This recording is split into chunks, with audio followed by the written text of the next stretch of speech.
Hello, everybody. Welcome to the Native Paranormal Crossroads. Am I echoing a little bit? No, you're not bad. Okay. There's a little echo. I'm not sure where it's coming from. Oh, it could be coming from anywhere. Welcome to our 36th episode with Laura Massey, Andrew Bartzis, and John and myself, Jonathan Dover and Michelle Miners, the Paranormal Rangers.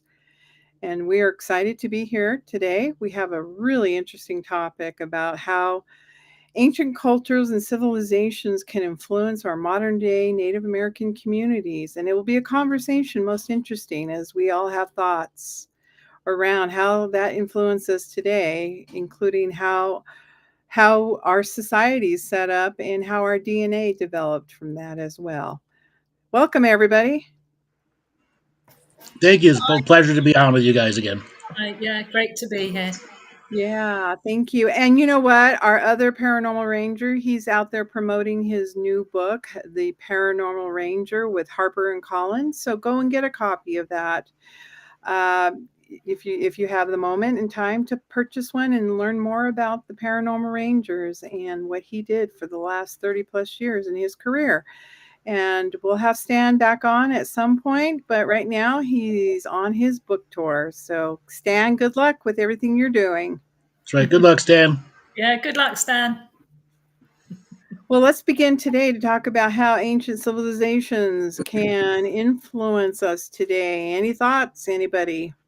Well, the obvious. Look how much the Mayans have influenced modern culture, conspiracy culture, television, movies, internet, all based off of only the four surviving books.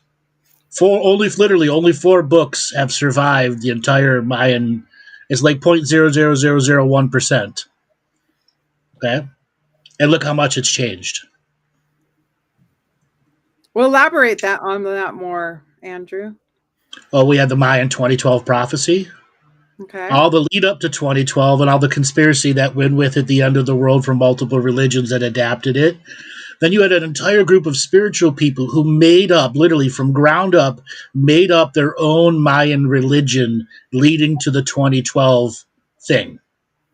And they survived afterwards. They created books, they created products, they created tarot cards, Mayan reading tarot cards, entire healing systems based on of it. And there's a whole culture of entertainers and marketers who use that as a stepping stone to validation. Exactly. And we see the remnants today through their modern day ancestors. That's right.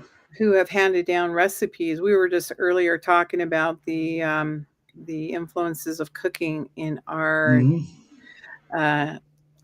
in the culture that we live in, whether it be Native American or Hispanic cultures. It has come down from Well, both we were eras. talking about mole before, which is a southern Jalisco state of Mexico, which would have been Aztec area. And mole is the cacao cooked into it like a stew sauce. It's basically chocolatey, but not milk chocolate. It's just a thick brown, heavy calorie sauce that absorbs flavor. Sounds delicious. Hey, Jonathan, so you're there in California celebrating your mother's 90. Is that okay to share that with the audience? Yeah. And throughout your interactions with your family, are there any ancient things that come about as far as what things that she's passed down to you that were Well, influenced by ancient civilizations? we ate a lot of different stuff here. I grew up eating a Filipino dish called baksala. We just grew up knowing that we had bacon and egg fried rice and never realized that it came from the Philippines. And there were a lot of different dishes that we had. We had no clue were ancient. Of course, we had the fry bread that comes from the 1860s. The Native Americans all over the United States and Canada First Nations were given some of the same types of commodities when during the reservation period, uh, when they were given census numbers, and they were given things like baking soda, baking powder, sugar, salt, uh, flour, and some different types of canned meats and cheese. And this, everybody jokes about it. It's, how terrible it is to have commodities, but a lot of us, grew up eating those kind of stuff. And weirdly, native tribes all over the states and Canada came up with a similar version of fry bread, which is Mhm. very easy to make. Some of them added sugar, some of them made them little bitty ones, and some made real big ones. And fry bread is pretty much a staple of most Native American families today. Yeah, And and yes, fry bread goes back into ancient military too. And then right. you've got stuff like pemmican that was mixed with the fry bread. So, yes, it is high in cholesterol. Yes, it is high in carbs. All the, but back then it was food that was given as part of the treaty process to natives because they put us on land that didn't support agriculture very well and did not have any game on it like they were used to. So you have a situation where the government would bring out wagons of these foods and hand them out to the different families that had census numbers. And in a way, it was a way to control the people by using the food. So you had that situation. Typically, families would eat buffalo meat and they would dry it out and save it, which is basically our modern jerky today.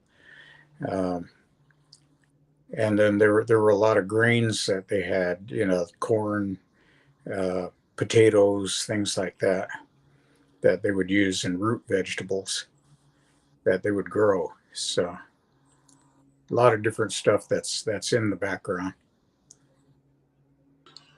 I And think then go ahead, Andrew. also whatever else they could find, from mushrooms to fish, everything can be turned into a version of pemmican, which is just something in lard and meat that's been heavily dried out, or other versions. Like I recently watched a show on the Canadian Mounties and all the different ways that they used pemmican to survive on.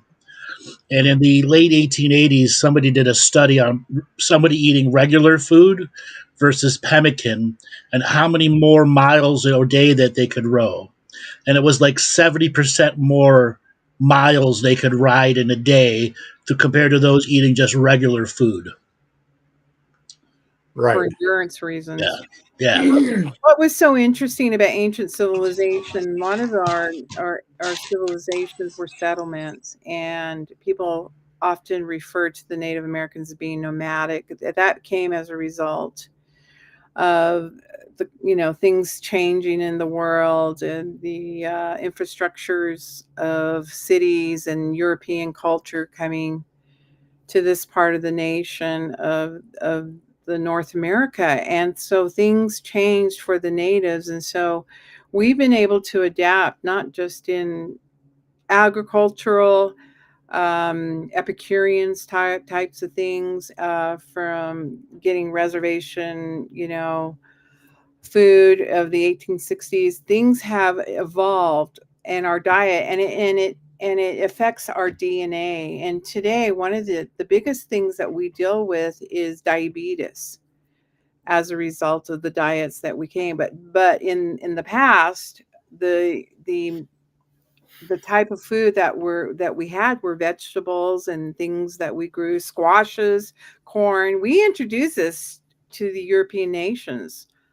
A lot of these, agricultural based type of vegetables were introduced by the Native Americans. And of course, we had to be introduced by the ancient civilization of the Aztecans. Corn was one of those. And And being, so, sorry, Michelle.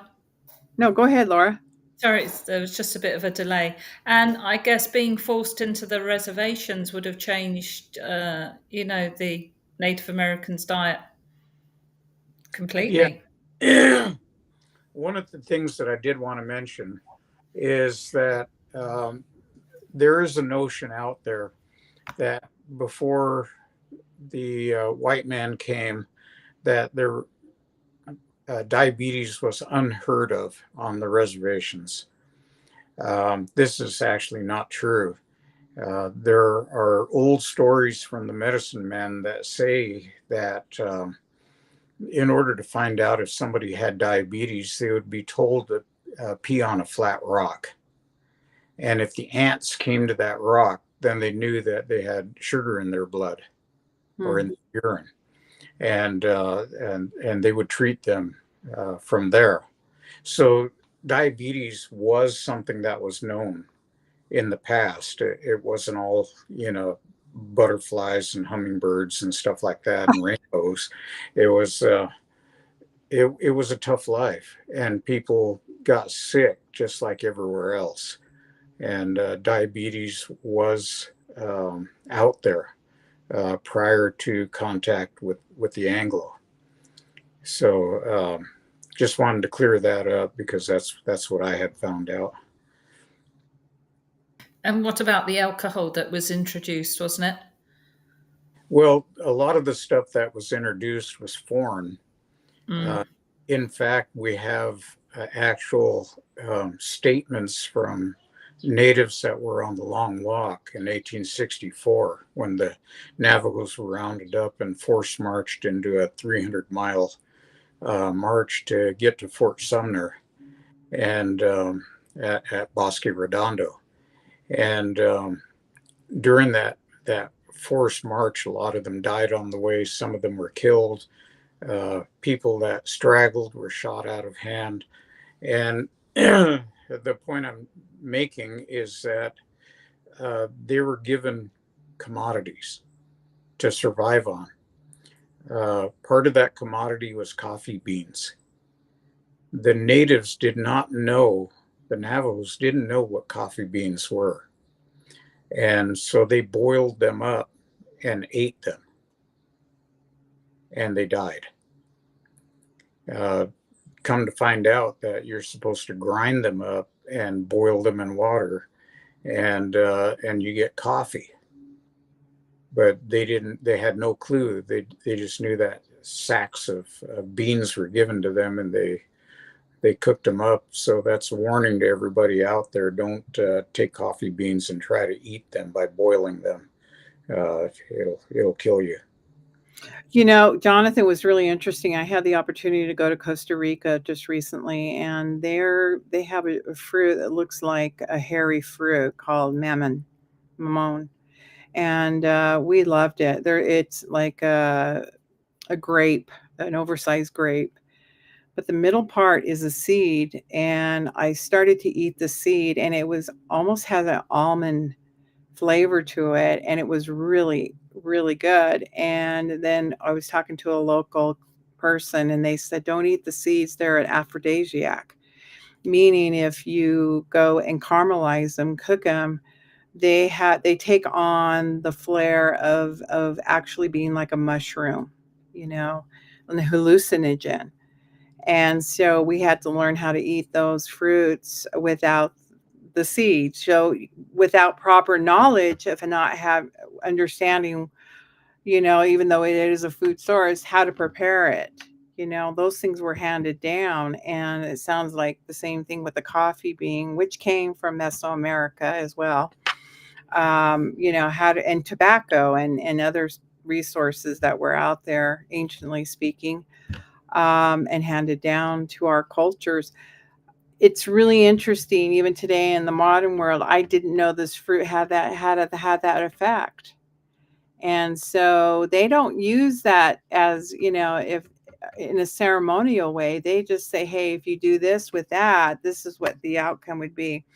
what was really interesting is if you do eat enough seeds, it becomes toxic and it will kill you. So me eating one or two did not do anything, but had I kept going and going and going, because we kept putting down like 3 or 4 kilos a day of those fruits. That's how good it is. And it's really interesting learning about the diets of other cultures and how they've adapted, and the environments that we live in we learn to adapt to those types of foods in our life. So I kept saying to my husband, I said, look, they are a fruit and vegetable people, mostly fruits. And I sustained my whole diet that time I was up there on fruits, and had very little meat. Chickens, of course, there's a lot of chickens that are raised there, and a little bit of pork.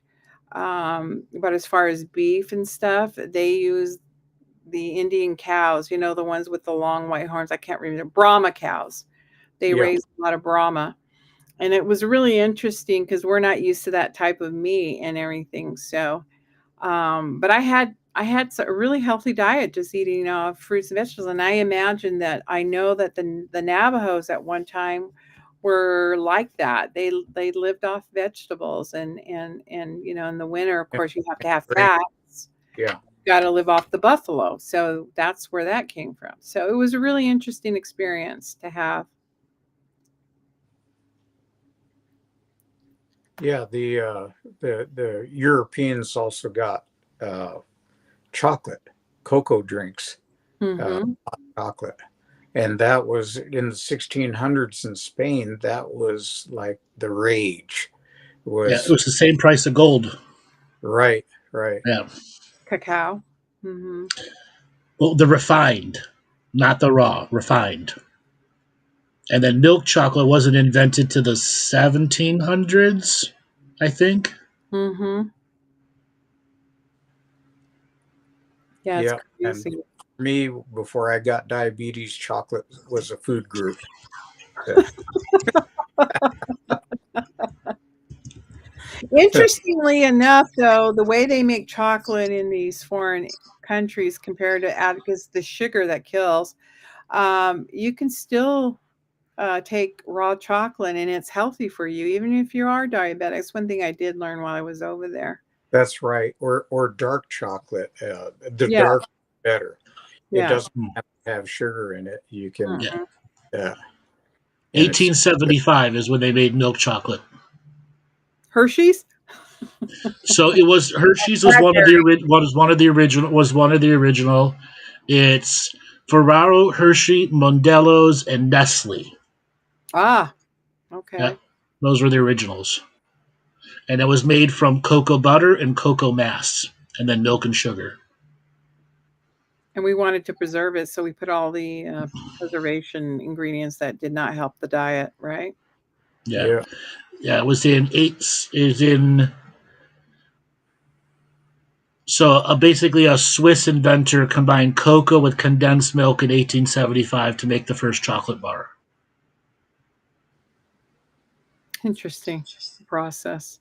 yeah. And then when you get into the different varieties of corn and the different varieties of potatoes, the Aztecs actually had uh, crops that would grow at high altitudes. So even then, we look back at them and we go, oh, they were savages. They were, carrying spears and bows and arrows. They were actually very, very sophisticated cultures. All of the native tribes were. They Yeah, Mhm. knew they knew what plants they could use for medicine. We get quinine to treat malaria from natives using the bark of the quinine tree. Mhm. yep. Uh, so there were a lot of things. Um, Potatoes that could grow at high altitude were gold, you know, because a lot of the Aztecs lived at high altitude. Yeah. And many, many of the potatoes that came out of South America were brought to deal with the different potato famines that would go on throughout Europe too. right, right. And then of course you had well, there's bananas, right? Yep. Yep. Plantain. and Plantain, or the different versions, and then pineapple too. right, and we get the term, banana republic from that, Yep. because there were companies that actually uh, Trade tried to them. control everything Yeah. regarding the production, and they set up their own kingdoms, so to speak, and that's how Yep. we term today banana republic. That Yeah. it was something they used food as a way to build an empire. Yeah. And then you had the breadfruit and all the different other different specialty fruit vegetables that would grow on trees there. Walnuts, I believe, came from there too. So for Native Americans, if you would like to read more about this subject, there is a book out there. I don't remember who the author is, but it's called Indian Givers.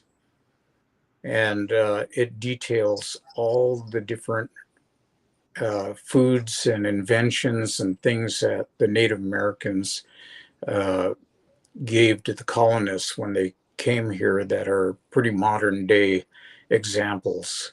Everybody thinks, oh, we invented it in Europe. That's not true. The Native American fish traps throughout the Pacific Northwest and the high East Coast. Yeah. Next level of technology. Even today, there's nothing matched versus a giant trawler with a net. Right. And it only took what was needed. And that's the other thing. There was a sustainable fisheries as Well, the opposed to, abundance then is through the roof. The old metaphor is you could walk on the fish in the East Coast to get to shore from your boat. It was that thick. That's the metaphor that they would always bring up. But there was no way for a non industrialized population to fish out what was there. It took 200 years of industrialization to fish out the world's oceans. right. Well, the real technique with these Pacific Northwest tribes, I had the opportunity at 13 years old to learn how to smoke salmon in a Oh, smokehouse. And it was a talent. And yeah. it took most of the summer to Yep. dry out the fish in their smokehouses. And that was a really wonderful lesson that I learned at a young age as a teenager girl. Living, the Huba Indians lived off the land still. And so this is what we say that the Native Americans don't have those traditions. They do. They still have those. Mhm. And this is sustaining their way of life, and it's very organic based, and the food's great. We've all been camping, and the food tastes better when we're camping for Yeah. some interesting reasons. Yeah, Must be I something still in have our to figure out. DNA. Yeah, I still can't figure out that one. Ah! You did too. Ambiance. Yeah, ambiance. When I lived in Washington State, whenever salmon season would come in, all the Native Americans would put their smoke hut at the end of their driveway or on a side of a freeway, and I would go on tour to look for the best ones. And some of the ones that were cold smoke or slightly hot smoked, oh my god! And then the salmon candies, oh my god, to die for, absolutely to die for. Oh, Yeah, I went and spoke up at the Boreal Bigfoot Conference in Fairbanks, Alaska last year, and while we were up there, we had salmon, and boy, I tell you what, I've never tasted salmon anywhere else like that. yep. Very sweet. You ever had a traditional king salmon that's like red as crimson blood Yeah, on the inside? Oh, my that's sister amazing. used to live up in Alaska, Anchorage, and then natives have the opportunity to go up there and net and fish and get as much as they can for the winter and storage. That is our token for being native. We could go up there and fish with the salmon nets, and we used to do that. And halibut fish is the other one. And boy, there's nothing that could beat that kind of fishing. Yeah, smelt fishing. I love smelt. Yeah, yeah. One of my most favorite fish. What type of wood would you have used to smoke the salmon with? Cherry, oak, Hickory. ash, sometimes alder, depending on the flavor you were trying to get into it. You can even do teriyaki. Yeah. Right, Yeah. Jonathan? We'll go to Those teriyaki we'll say. trees are getting kind of slim now, though. Yeah.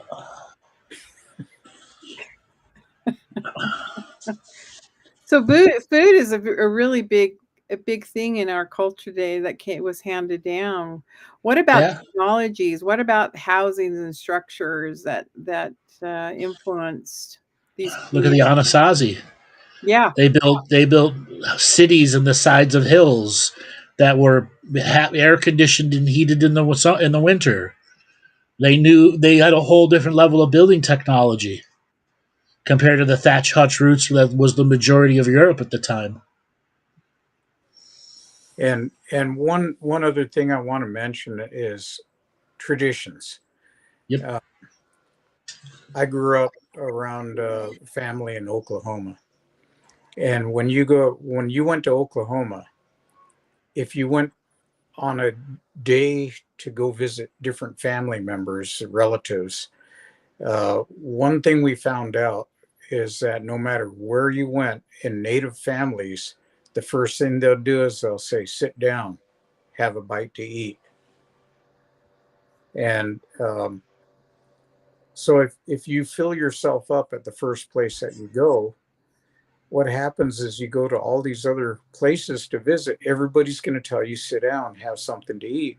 And if you don't sit down at their table, it's kind of considered bad manners that you're supposed to have something. And there's stuff there like biscuits and gravy. There's pork chops. There's just all kinds of food.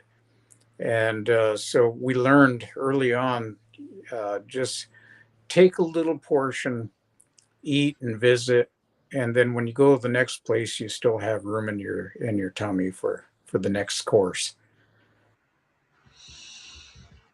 that's really wonderful. Hey, I like this comment. The Anasazi pour chocolate into pottery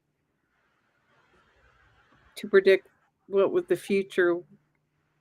Yeah, that's what it did. Where to see how it forms, and it was made to predict the future. Sorry about that. My eyes are a little blurry. That was really interesting. Thoughts? Anybody?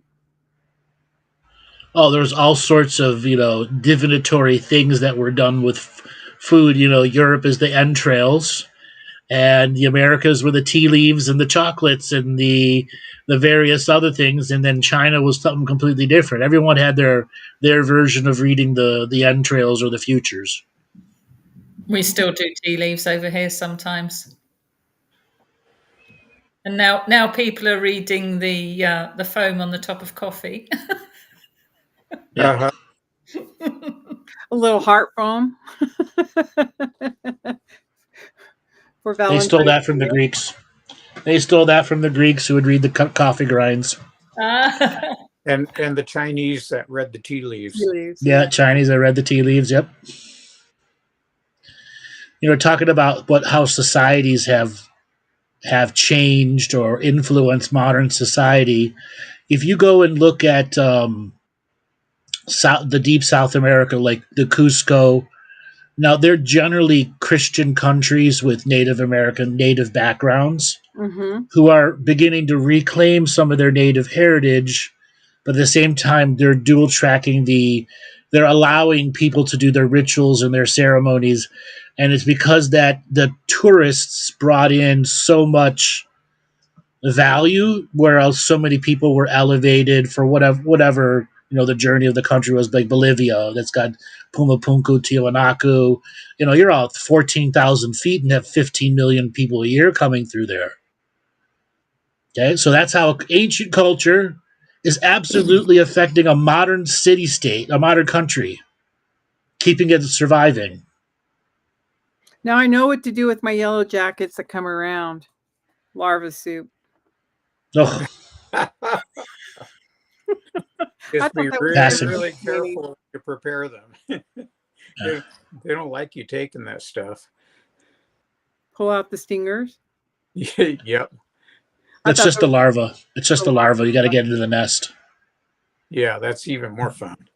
No, bee larva is an ancient dish, an ancient dish. Yeah. there's some really interesting comments today. Emoticons, modern petroglyphs. There you go, Jonathan. One of your specialties Yep. that has influenced today in our culture, on our phones, our reactions to how things are. Right. That a rock, put him on the rock. Let's put him on the phone. And then one of the other things about native food, things that most people don't really understand, is that when you say in Navajo land, when you butcher a sheep, you use every part of that sheep. You know, you're roasting the head, you're eating the brains, you're eating the eyeballs, you're all the entrails. Um, there's something in the sheep called coal fat that Mm-hmm. that you take off and you roast that separately. And oh my God, if you ever try that, um, it's amazing. If you try well prepared intestines that are wrapped and they're nice and crispy, boy, what a treat! Mhm. I used to run back and forth every time to the fire pit to see if I could get more achi, or the the fat, you know, the Mm. cord uh, intestines. That was, In Greek, we have the same thing. We have they basically braid the intestine with like a vegetable and like a ground sausage in it. So it's like a veggie sausage kind of thing. It's very salty though too, but it's basically intestines. yeah. And then Yeah. the Navajos also make something, we used to call it a Navajo bomb, but they would take the stomach and make blood sausage, Yep. Hmm. fill the stomach The up. English do the same. Yeah. Yeah. The English did the same. Yeah. So nothing was left to waste. And that's important to understand, because today we go to the supermarket and we always buy what they call centipede chickens.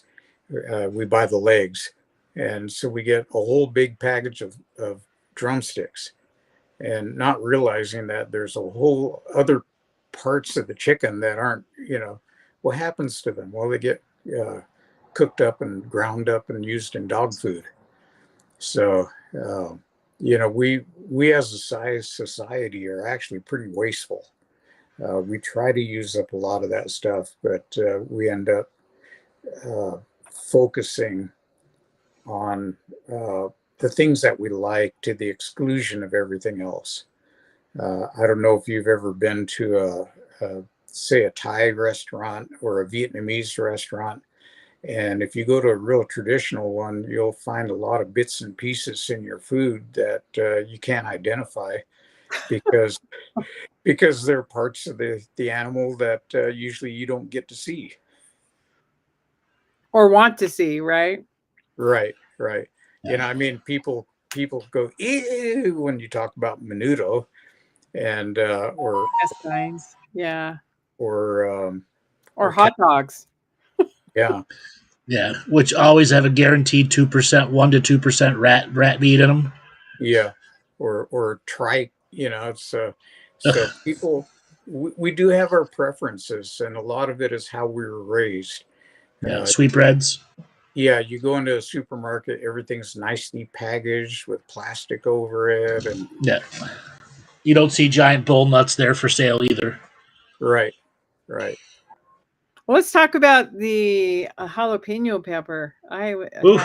the opportunity to cook up some peppers and put the meat in the plastic bag and put them in my freezer for the winter. Yeah. Look how that's influenced the whole world into a hot, spicy scenario.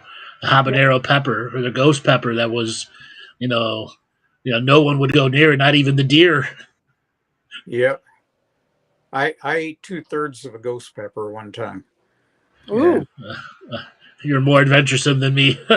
It was in Las Vegas. It was fried up in a cast iron skillet with butter.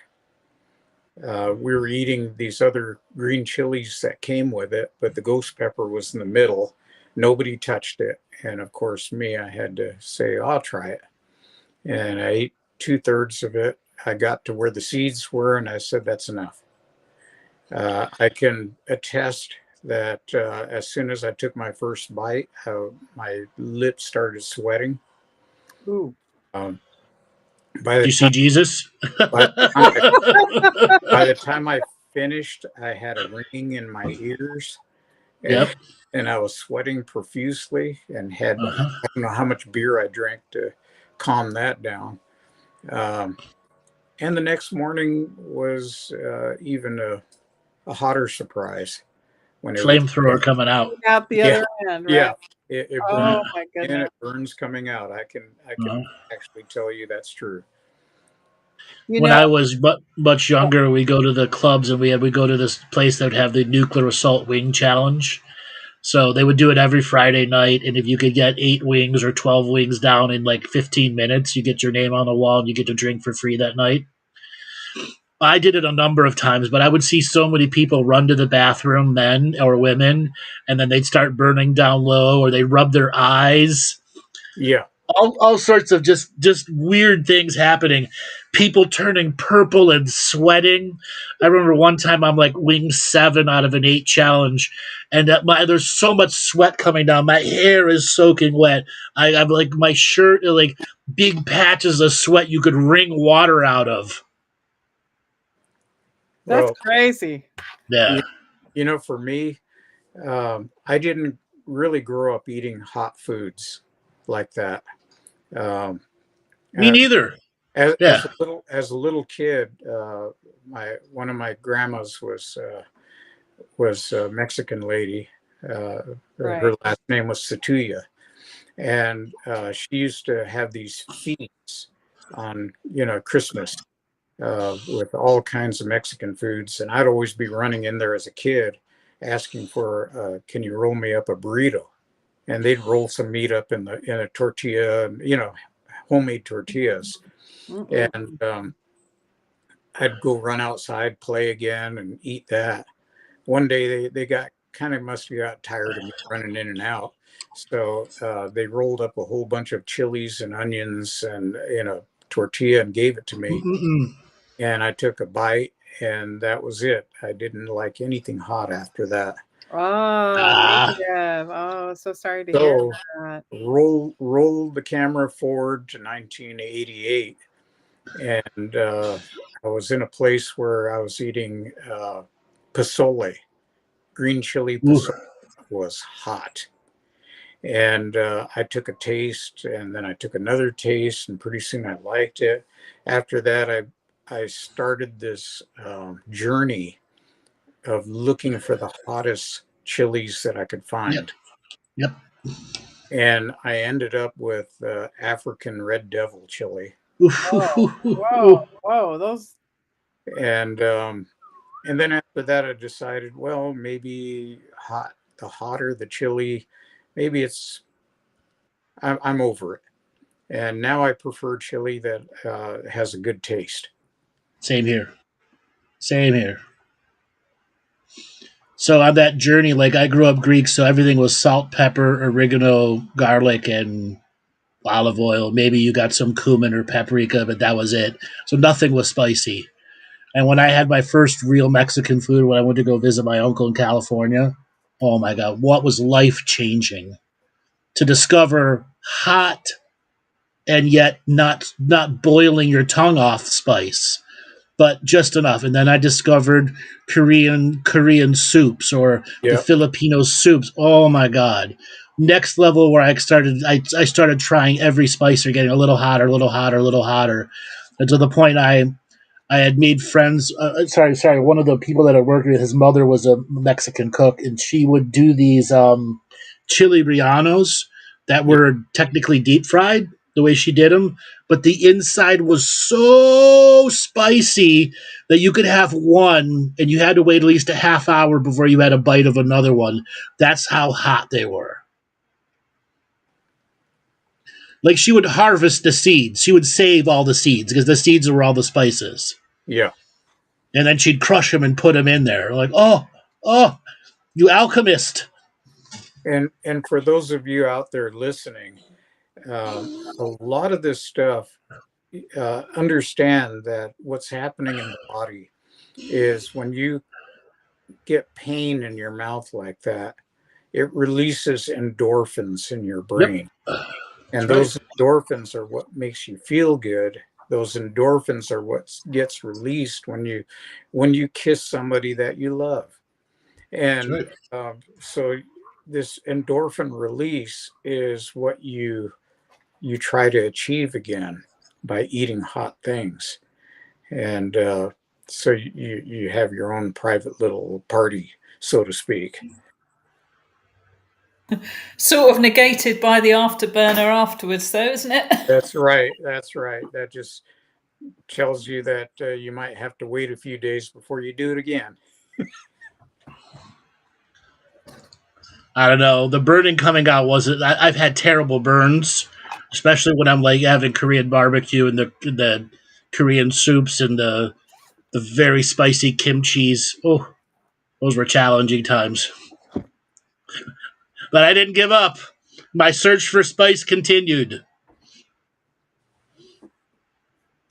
Well, I'm always looking for good, like good hatch green chili.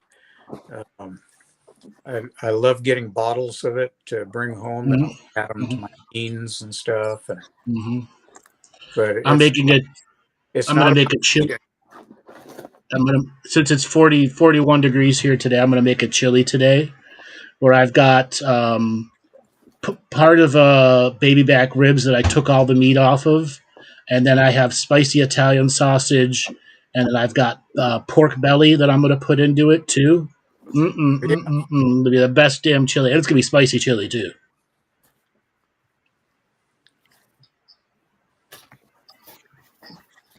That sounds good, Andrew. I love pork belly and chili. It's like a magic surprise. Oh, and then I put andouille sausage in it too. Uh-huh. So there are a lot of different foods that were discovered in the Americas that were taken back to Europe. Uh, Tomato. yeah, the tomato. Tomatoes were not actually eaten until what the early 1800s, Yeah. uh, because for those of you who don't know, the tomato is part of the nightshade family. Mhm. And so people just assume that if they ate a tomato, it probably killed them. And nowadays we have tomatoes all over the place. You can get a Tommy burger with a big half-inch thick beefsteak tomato put in there, and we don't blink an eyelash at it. Nope. But back in the day, tomatoes were evil. You shouldn't eat them.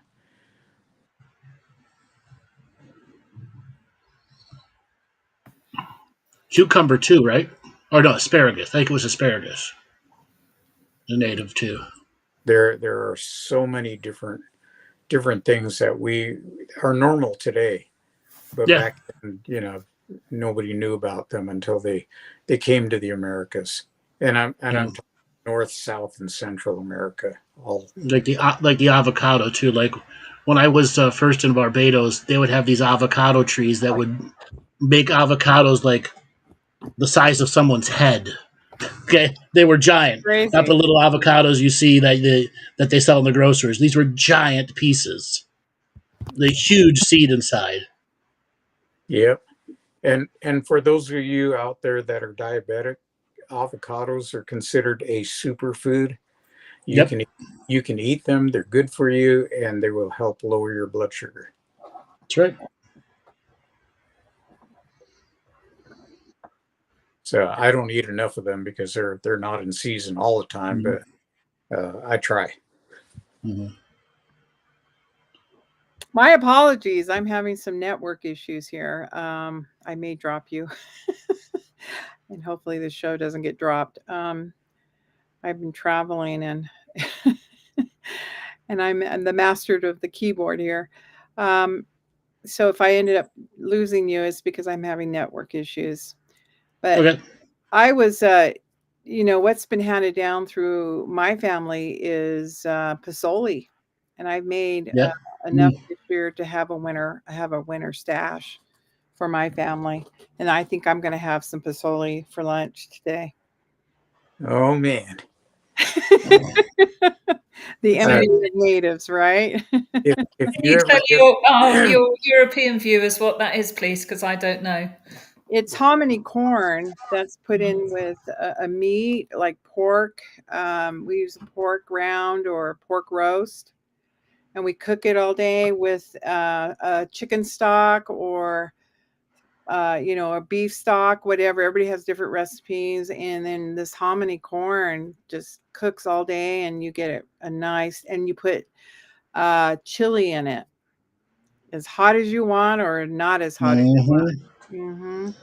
I remember the first time I had that when I was in Southern California. I had gone to I would visit my uncle during the summers, and I'd work there because he had a flight school, and I'd operate on the weekends and clean the airplanes, check things in and out. But I was so enamored with pozole. Oh my god! And some people would make it so spicy you could sniff it from a half mile away and start sweating. yeah, Yeah. and if you're ever down, the one I know that makes really really good pozole, that's something to go see, is down in southern Arizona. Uh, Mm. the Pimas, the Papagos, uh, Yeah. um, they make a pozole, and on top of that, they take a big slab of steel that they build a fire under, and they will make their bread on that. And Hmm. the tortillas that they make are very very thin, and they're about 2.5 feet in diameter. And then they just fold it up, and then they hand it to you, and that's what you eat your pozole. Oh, oh my god! I need to try that. Yeah, yeah, definitely worth the cost of admission.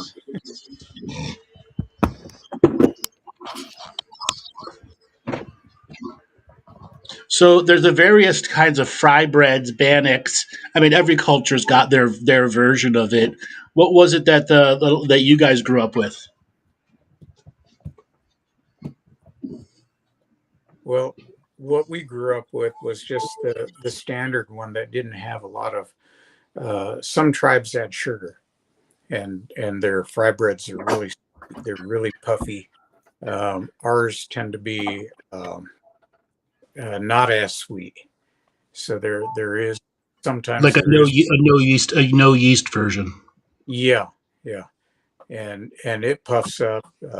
It's really good. I mean, to me, fry bread is an essential deal, even though I can't eat a lot of it. When I can, or tortillas, and we call it tsikapa, which is tortilla that's made over the open coals on a grate. Mhm. And that takes on a whole different flavor when you do that, as opposed to just doing it on the stovetop. Or the corn tortilla is very, very well liked too with our culture, Uh huh. made out of corn masa. Yep. And we also have cornmeal that you can make, kind of like almost like malto meal, but it's made out of blue corn. And if you go to Window Rock, you can go to the Chevron station over there and get a cup of blue corn meal uh, mush. Mm. And that was more like the Pueblos, right? The Pueblos did a lot Hmm. of that. Yeah, yeah, they did. A lot of the tribes they exchanged recipes, so to speak, and so a lot of the foods, just kind of moved around, and they were available everywhere you went. Yeah. I think today it's turned out to be the cooking show. Yeah, you have to rename it. Yeah, Native American cooking. It just Traditional organically grew cooking. that way. but it's historical. Yeah. Yeah, we're not that old, but we grew up eating that stuff, and That's Yeah. right. That's come right. to find out that people in the States, don't grow up, and there are dishes from various other tribes all Mm. around the states that are regional, that have their own flair and their own followings.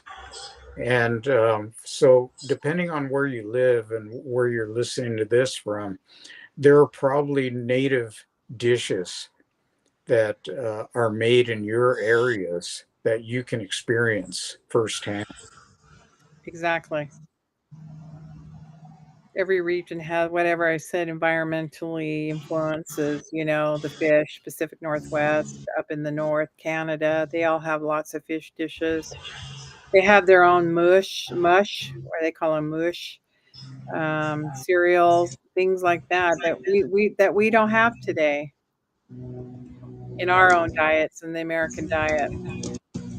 And some of these delicious recipes that come about. And the other one is oh, what was that one? Corn husk. They use the corn husk. Yeah, Mhm. or kneel down bread or things like that. Right. So, Right. so as Mission Impossible would say, "Good afternoon, Mr. Phelps. Your mission, should you choose to accept it, is to look on the internet for native foods in your area and experience them firsthand." Exactly. And hopefully, this podcast doesn't self-destruct Yes. Well, anytime guys, soon. I've got to get going. I've got a meeting that I got to get to, but it's been great being on the show. I look forward to being on again. Thank you, Andrew. It's good to have All you right. back Yeah, good on. to hear you, Andrew. Yeah. Take it easy, guys. Love y'all. Love you See you too. later. Take All right. care. Hey, bye. Bye bye.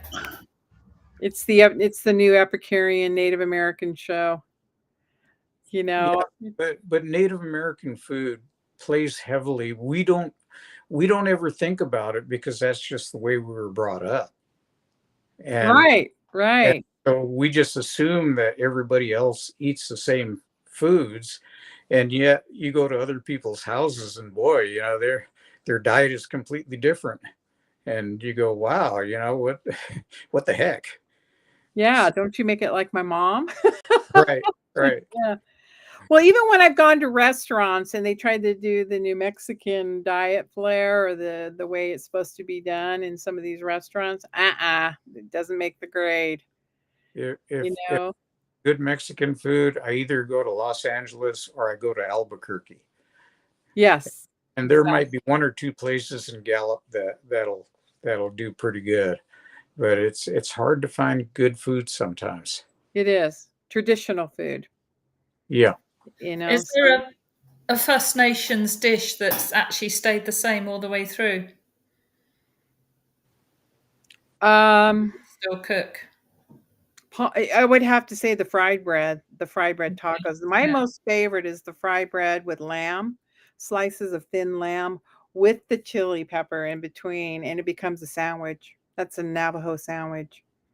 Yeah. That's my favorite. Yeah, I don't like the peppers too hot. Jonathan may, um, but that's one of my favorite when I go down to the Four Corners, Monument Valley area. Boy, there are restaurants that have that. And lamb is a delicacy for Navajos, Or you'll see it as a mutton sandwich. or the And mutton sandwich, and yeah. they'll use sheep. Now the natives are required to use USDA approved meat stock. Mutton. Yeah, mutton.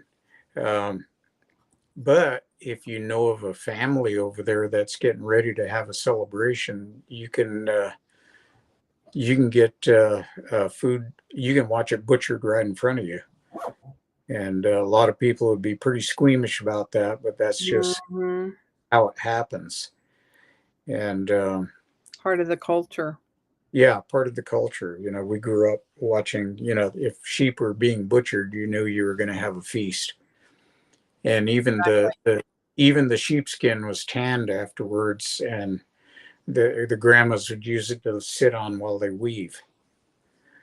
So there's a lot of stuff that goes into all of it. Well, we haven't even talked about the Anasazi beans. I always pick up a bag. They're grown in a very specific place in Dove, Colorado. Um, and that's near the reservation, the Navajo reservation. And Yeah, you pick up Anasazi beans because there's a state they are grown in a special soil. And they are tasty, and you don't have to soak them as long as the regular other beans that are out there, the white bean, the pinto beans. I do have a pinto bean recipe book I keep. My family loves enchiladas. I mean, we on Christmas Eve go the whole 9 yards when it comes to having Native American foods and Hispanic foods because they're interchangeable in our diets. right. Well, And, the influence has gone both ways. And, right.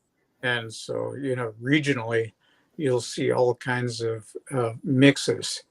And for those of us on the reservation on Navajo, we have NAPI, Navajo Industrial Agricultural Products, Mm-hmm. and you can get blue corn meal there. You can get flour. You can get, you know, all different kinds, even seeds to plant. And so they have a lot of different products that they make, including Navajo tea. So, um, As which Navajos, we were taught which plant it was, we could pull over and gather the tea and then dry it out um, yeah, as a medicinal tea. You can't drink too much, and you'll have the runs. Um, but it is considered a medicinal tea, and sometimes people market it commercially. What sort of it plants would make tea for Navajos? yeah What there sort of there plants? there is a guy in Holbrook that has a distillery. Mm-hmm. He studied for years and years, I think 10 years, to be to become licensed to produce sake. And but over there's only 300 businesses, and you have to wait till somebody dies and puts their business up for sale in order to get into the sake business. He Mm-hmm. Arizona because Wow, he that's crazy. married a Navajo woman, and he set up in Holbrook, Arizona, and he makes uh, sake there. And one of the sakes that he makes has it's infused with Navajo tea. Oh, interesting. So I don't remember the exact name of the company, but it's based in Holbrook. So those aficionados out there that like your sake, that's definitely one to try. There are influences from ancient, Anasazi artwork, um, things that have been handed down through the art forms can also be attributed to part of our modern day artistry of silver making, things like that, jewelry making processes, pottery, so on and so forth. And we could probably get on another episode and talk about those processes. I think so, and healing techniques and things like that as well, Michelle. Exactly, Mm. exactly. Because the Navajo tea and what, Jonathan's referring to a distillery making those, that could also be probably a healing aspect of using herbs and spices. Yeah, yeah. Because we've been talking a little bit more about the spices, this chili and the beans and everything. That's just sustained us as a culture throughout Mm. times. Those things were handed down, as we know the Egyptians had them, and so on and so forth through Well, their it culture and permeates our history. culture, and it is still viable even today. Exactly. And that's why I'm saying, go out and experience it in your area. Doesn't matter where you live. Native Americans lived there too. And remember, there's only 574 tribes that are still in existence in the States, and another 633 in Canada. So there are tribes out there, and you can try different dishes. Some of them you might be a little squeamish. So you'll look at it and go, I don't know if I want to try that. But experience it. Get out of your Rattlesnake, right? different, yeah. Rattlesnake meat is another one. I had that growing up. Or in Oklahoma, turtles. Turtles, yeah. Yeah. So it's really interesting. I know of a guy that I was introduced. He was Navajo, and he is I do believe, a botanist, and he has preserved over 900 species of herbs on the Navajo reservation. And he draws them and keeps these in archives. And there's no one out there that has been doing that, even in our nation, where we live. But he holds those Epicurean herbal plants that exist out in the reservation. I didn't know that all that existed, those species, but he keeps a catalog, and he has been spoken at the Smithsonian, so on and so forth. But he is doing the best he can to preserve those species of plants. And that's the other thing we could talk about, is those plant genomes have come from ancient civilizations. The Chinese are a good replication of those things that we have today in pharmaceuticals. But that's a whole different story. Yeah, yeah. We'll save Yes, it for another We'll episode. save it for another for day. another show. Yeah. But we've come to the top of the hour, and so next week we have a special guest, and it's our very own Stan Milford, and we're going to promote his book, The Paranormal Rangers. So he has set some time aside from his busy schedule to be on our show, or his show. His show, yes. This is his show. And if you get an opportunity to read the book, and they also have an audio version, take a listen. And if you have questions, that'll be the time to ask them. Thank you, Jonathan, for that plug. Yeah, and we'd love to hear from the audience. And I'm sure Stan would love to address some of the things he's written and introduce the audience some of his background. Or you can put them on the spot and say, well, how come you didn't do it this way? Jonathan, you were there. You guys worked together for so many years. People can ask you similar questions, and maybe you can help them out. Oh, yeah. Yeah. We'll let you ask those questions, Jonathan. Jonathan is well-versed in that experience of being a law enforcement, a Navajo Ranger. But thank you, everybody. It's been a wonderful show. It's been an Epicurean knowledge of ancient food Epicurean. We're going to make a new show. Yeah. This was the chili show. The ancient show, right? Yes. Yeah. And please don't forget to like and subscribe as well. Exactly. Yeah. Exactly. We have some surprises in the future. We're going to be introducing, but look forward to that. And we look forward to having Stan on our show, his show, next week. Thank you, everybody. Bye. Goodbye.